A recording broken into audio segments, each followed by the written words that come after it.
Shalom and welcome to Ramadan 2021, day number 11. We've just completed the first 10 days of Ramadan.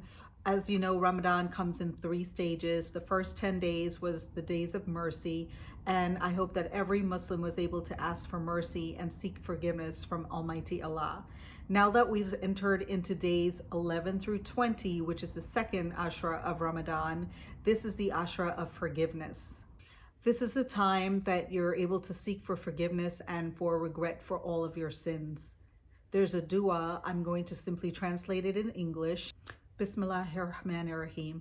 I ask for forgiveness for my sins from Allah, and I turn towards Him for forgiveness. On our menu today, my kids requested Middle Eastern food, so we did an Afghan kebab night. So I grilled up some Afghan kebabs, beef, chicken, salmon kebabs, and shrimp kebabs. I did them through skewers. I also made some really wonderful Afghan rice. I made a Shirazi salad, as well as some grape leaves with stuffed rice. Before we get to our cooking though, let's continue on with the 3 names of the 99 names of Allah.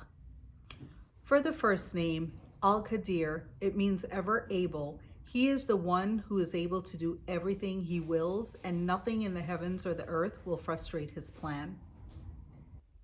And for the second name, Al-Jabbar, it means the compeller.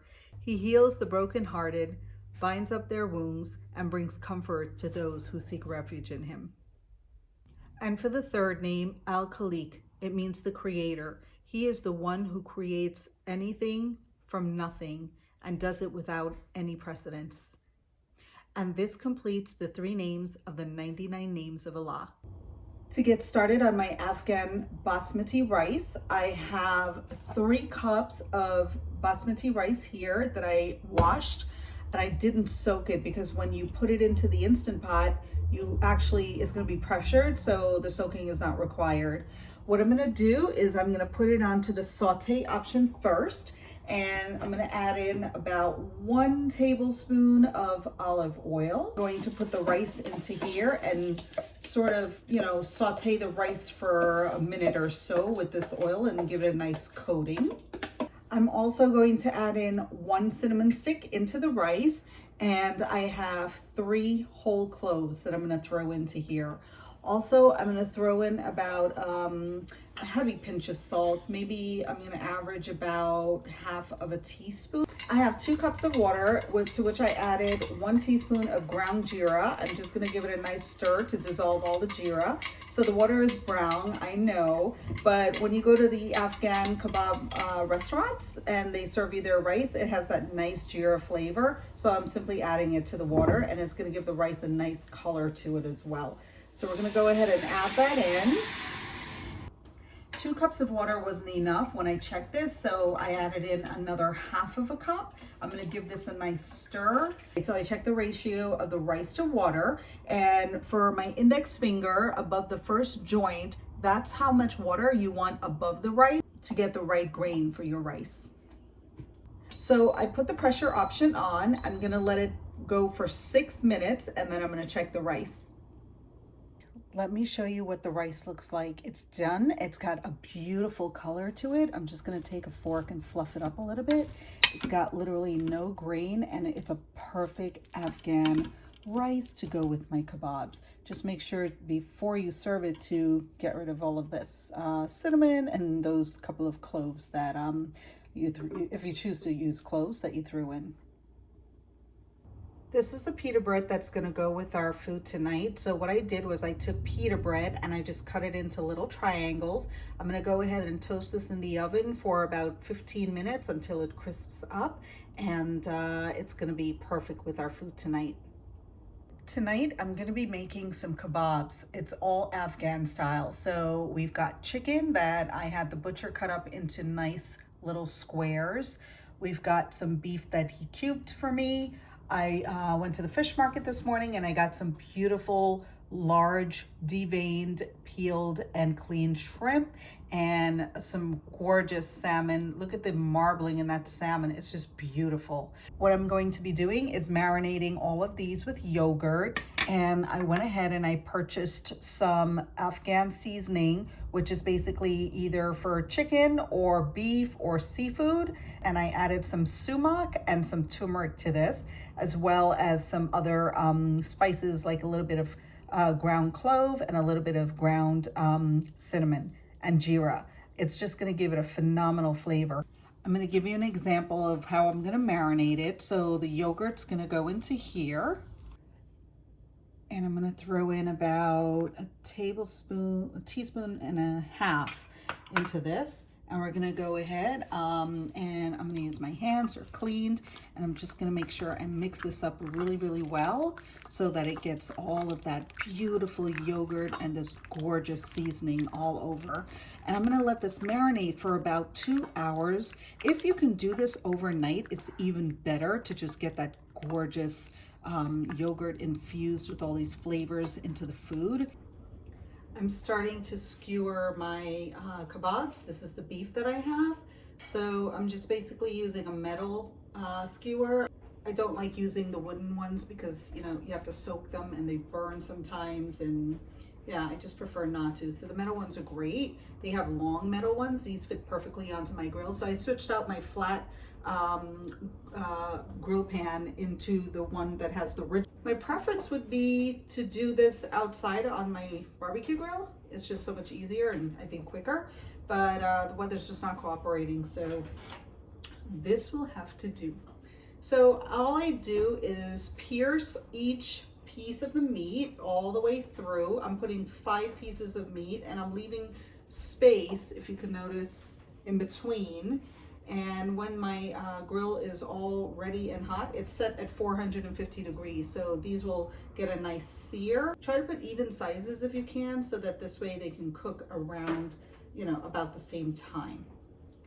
So it doesn't take very long, but about 20 minutes or so. So I skewered some of the chicken, and one of the things that I like to do is I like to baste the meat with some oil before I put it onto the grill pan.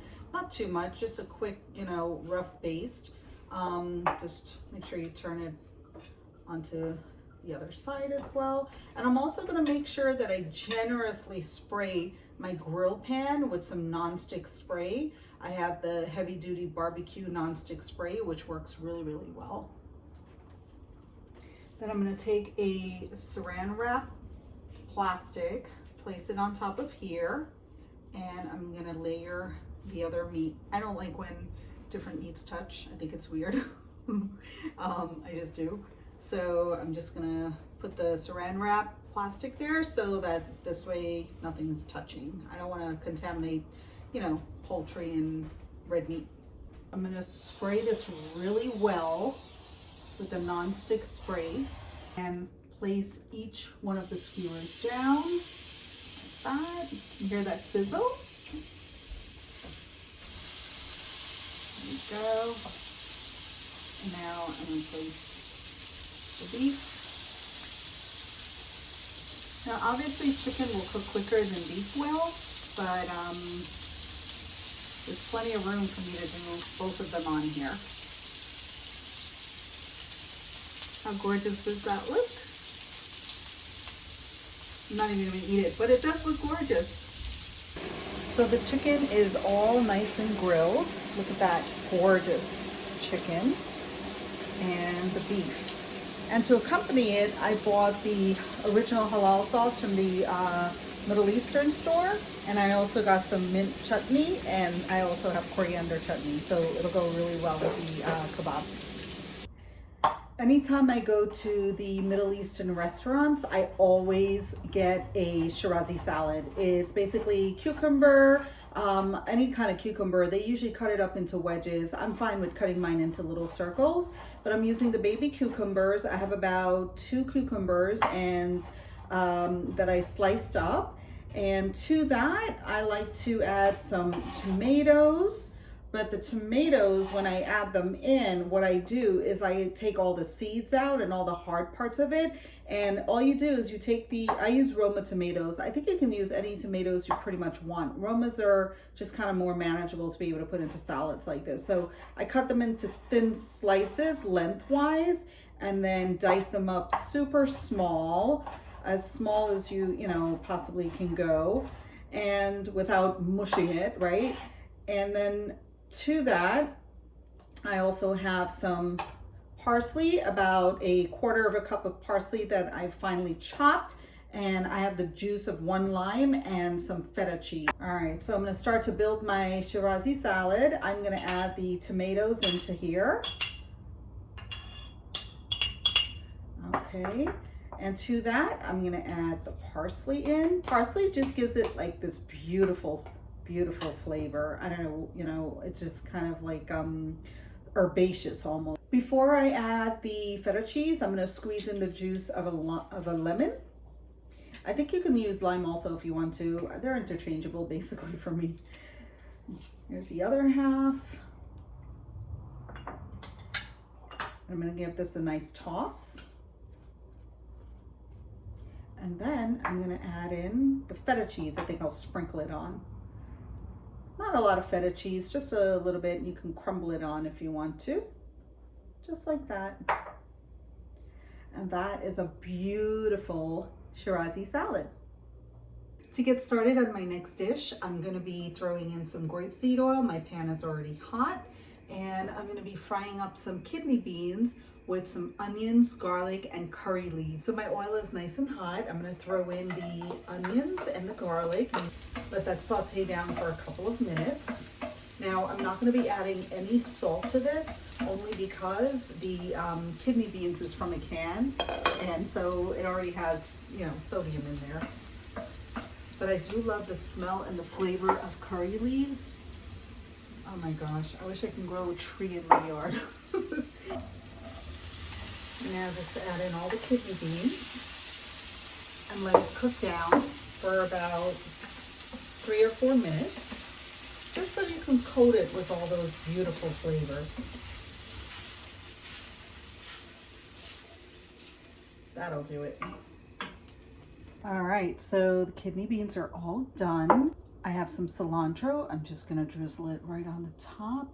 A sprinkle of cilantro into there, and it's a great side dish.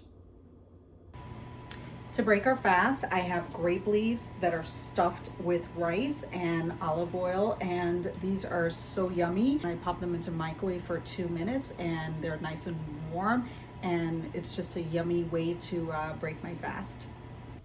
This is our table setting for tonight. It's our Afghan Middle Eastern dinner night. My daughter helped me a lot tonight. She made that lime water, which we know is lime wash, I guess. Goes really well with that. Or swank, I think they call it swank. And look at that platter. How yummy. All of these yummy Middle Eastern influenced dishes. How's the food, Noah? It's good. You try everything? What's this green stuff? What green stuff? Oh. Chili peppers. Why don't you try one? Pop one in your mouth and taste it. No? Thanks again for watching this vlog. Iftar was wonderful. If you like our channel, please like, share, and subscribe. Salam!